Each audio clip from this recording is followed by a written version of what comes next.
ভাবুন তো, কেন ক্যাসিনো বা অনলাইন জুয়ার সাইটগুলো কখনো দেউলিয়া হয় না?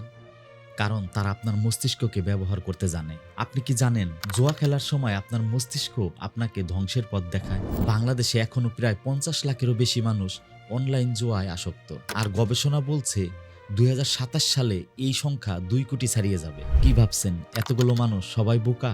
না, বিজ্ঞান বলছে জুয়া বা ক্যাসিনো খেলায় শুধু জয়ের সময়ই নয়, হারের সময়ও মস্তিষ্ক ডোপামিন হরমোন রিলিজ করে। তখন আপনার ব্রেন আপনাকে বলে আরেকটু খেলো। আসলে এটা শুধু আসক্তি নয়, সরাসরি ব্রেন হাইজ্যাক। এর পিছনে আরো এক ভয়ঙ্কর মানসিক ফাঁদ আছে।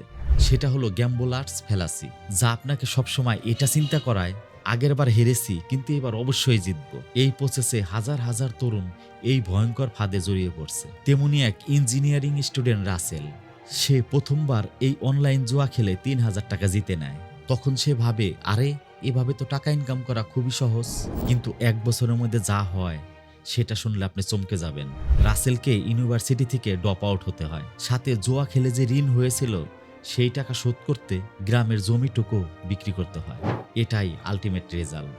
আর জুয়ার সাইটগুলো এমনভাবেই তৈরি যেখানে শুরুর দিকে তারা আপনাকে ইচ্ছে করে জিতিয়ে দেয়, যাতে আপনি লোভে পড়ে যান আর জয়ের টাকার সাথে ডিপোজিট করে আবার খেলতে শুরু করেন। কিন্তু যখনই আপনি এটাতে আসক্ত হয়ে পড়েন, তখনই শুরু হয় আসল খেলা, প্রতি খেলায় হার। এবার বলুন তো, যে ফাঁদটা আপনাকে নিঃস্ব করার জন্য ডিজাইন করা, আপনার কি সেই ফাঁদে পড়া উচিত?